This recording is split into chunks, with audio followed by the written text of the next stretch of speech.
right. Hey, you guys. It's 86 degrees right now in my studio.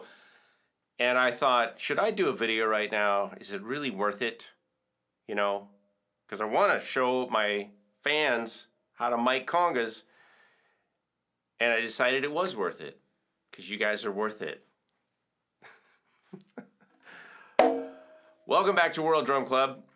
I'm Kalani. In this tutorial overview, I'm going to show you one way to mic congas. Because miking hand percussion is not as simple as it might seem. So I'm going to show you the standard way, which I have here. I've got 3 congas here. I've got some dynamic microphones, a Shure SM57 over here, and some Audio-Technica mics over here. I'll leave the mic number in the description, but these are kind of theirs. An Audio-Technica, you know, these guys compete, Audio-Technica and Shure, and this is kind of the Audio-Technica answer to the SM57, which is one of the, you know, just classic iconic microphones. So you'll probably find that if you go on a gig, somebody has a PA, or maybe you have a PA or a friend of yours, you're going to want to have some SM57s. So in this video, that's the mic I'm using on the Quinto. I'm going to have to turn my shotgun mic off to play the congas because otherwise we get a mixture of stuff. But I want to just point on a few practices and talk about setup, gear, you know. Basically, let's look at the one mic right now. So I'm going to turn off the other two, the tuba and the conga. And let's look at this one mic. So I've got it at about, can you see it over there? Not really. You can see it right here. It's barely peeking into the picture, but in the top. But I want you to look at the angle there. It's about a 45-degree angle. Now, is that scientific? Not really. You can see it here. It's kind of over the top of the drum, but it's, yeah, you can see it here too. I'm giving you different angles so you can see it's just on, you know, off the edge of the drum. It's at about a 45-degree, and it's, you know, 10 centimeters. Is it? I don't know, centimeters. Yeah. Well, it's about 5 centimeters off the head, couple inches. And here's what it sounds like.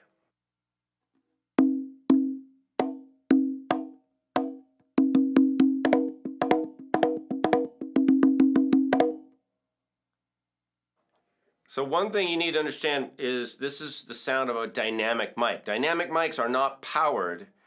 They need a little more boosting than a condenser mic. A condenser microphone like a vocal mic, or a lot of mics that are used to mic other instruments like string instruments, will have large diaphragms and they will have power to them, usually called phantom power, 48-volt phantom power. These do not have that.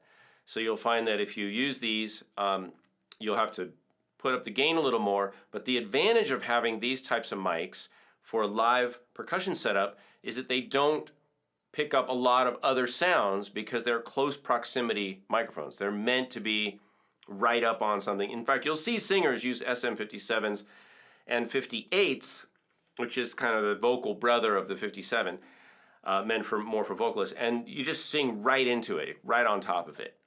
So they're good for close miking things. You see a lot of these SM57 type mics on snare drums, either the top or bottom, tom-toms, not on the cymbals, not on the kick, on the bass drum. But for congas, anything in that mid-range where you just want the warmth, they work really well.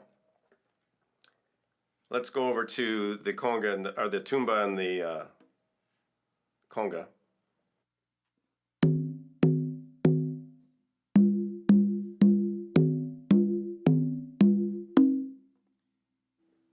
And you might hear some stuff buzzing in my studio. I have a lot of stuff in here. But it gives you a warm sound. Now just point your attention over here. I've got these on a double stand. I don't know how well you can see that. Yeah, you can kind of see it in the side view. You see this little stand?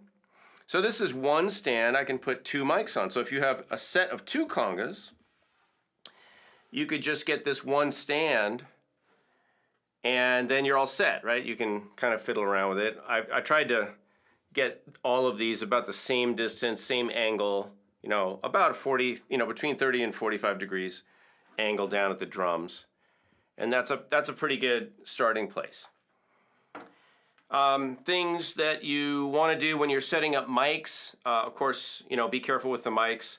Leave some loose mic cord, you know, after the mic, and then secure the rest of the cord. That's because, you know, if you're adjusting things or taking the mic on and up, you don't want to pull on that cable, and you want to give yourself room to do the adjustments you might need. So always leave a little extra.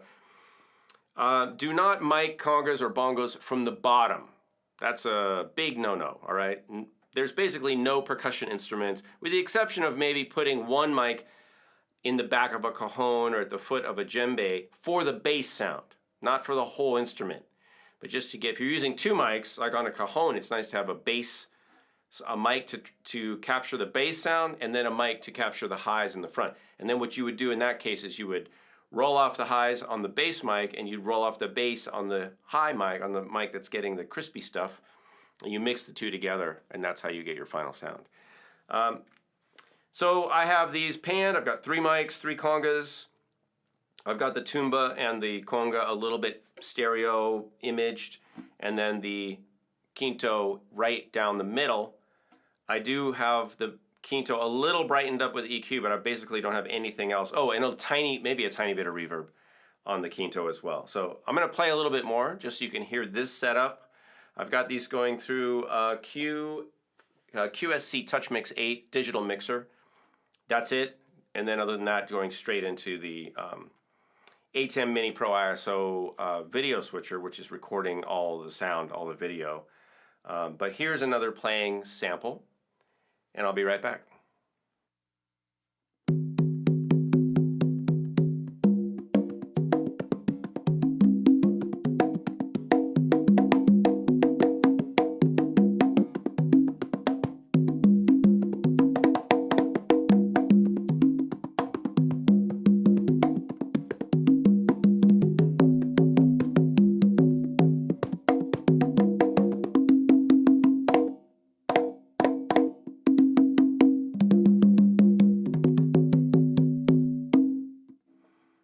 Okay, so this has been a little overview of how to mic conga drums.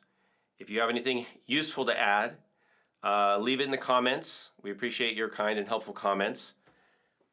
It's 85 degrees now in my studio. So I think it was worth it to deliver this information to you all. You know, I appreciate you guys stopping by the channel. I hope this is useful for you. I think a lot of you, whether you're planning on doing a gig or not, when you get the opportunity, or you know, maybe it just comes upon you really quick, like, hey, play congas on this thing, and somebody sticks a mic out there, at least you know kind of how to mic your own instrument. As hand percussionists, that's something that we all sort of need to know, because a lot of engineers, and I know a lot of great engineers, there's a lot of fabulous audio engineers out there, but there's also some people that run a PA. You know, it might be at a church or synagogue or just at a party or somewhere, and they don't know, you know, they don't necessarily know how to mic congas and bongos and djembes and cajons and all your stuff. So it's good for you to know, at least to be able to make some suggestions or to stop them when they try to mic the bottom of an instrument, you know. So there's, of course you want to, you know, not step on anyone's toes, but it's good to try out miking, you know, try miking your instruments yourself with different mics, different positions, and in other videos I'll use some other mics and we can listen to those. But this is really standard. And by the way, these mics are super affordable. SM57s and these Audio Technicas. I can't see it right now. I cannot put my glasses on. But I'll leave it in the description. And as always, you know, if you like this video, if you appreciate it, like it, hit the bell, subscribe. And see me over at patreon.com/Kalani or kalanimusic.com, or both. And happy drumming. Go out and make some great music. I'll see you in a future video. Thanks for watching.